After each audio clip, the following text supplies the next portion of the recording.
जो राज्य में बारिश की जो सिचुएशन है,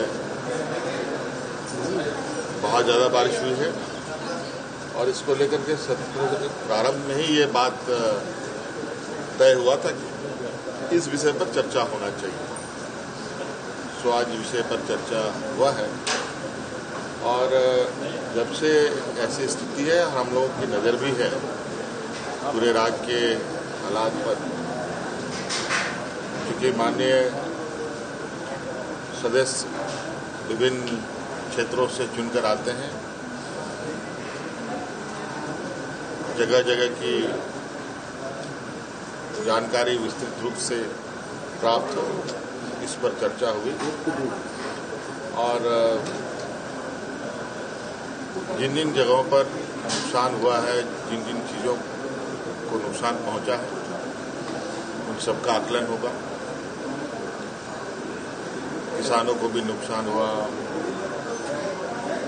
सड़कों को भी नुकसान हुआ, पुल पुलिया का नुकसान हुआ, बिजली खंभों को भी नुकसान हुआ, बहुत सारे लोगों की जानें भी गई।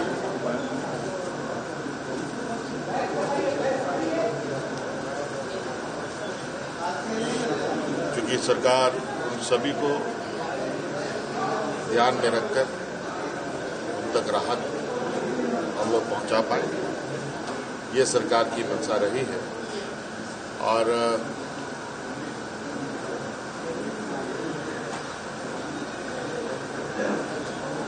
इस पर विभाग भी बड़ी तेजी से अपना काम भी कर रहा है और अभी भी आप देख रहे हैं कि बारिश रुक नहीं रही और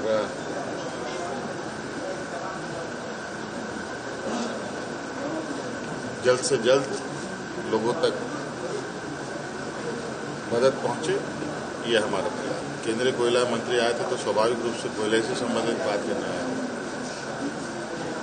तो उनका विषय था, उस विषय पर हम लोगों ने चर्चा की, बातें हुई। कुछ उनकी समस्याएं हैं, कुछ हमारी समस्याएं हैं। हम लोगों ने अपनी समस्याएं एक दूसरे को बताई, समाधान के लिए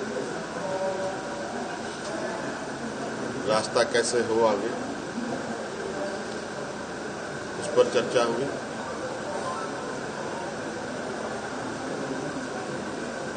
CCL, BCCL के वरीय पदाधिकारी भी रहे, उनको भी सभी चीज़ों से अवगत कराया गया।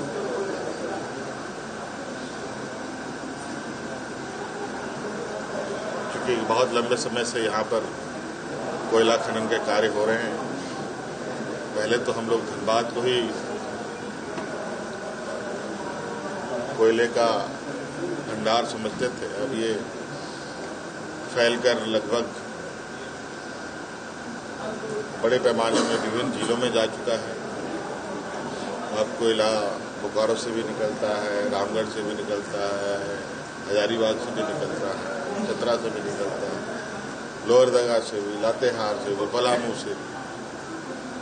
अब ये तो कोयले की बात है, कई और खनन कार्य भी हैं, आयरन ओर है, बॉक्साइट है, तरह तरह की खनिज संपदाएं हैं जहां अलग अलग जिलों में इनके कार्य हो रहे हैं।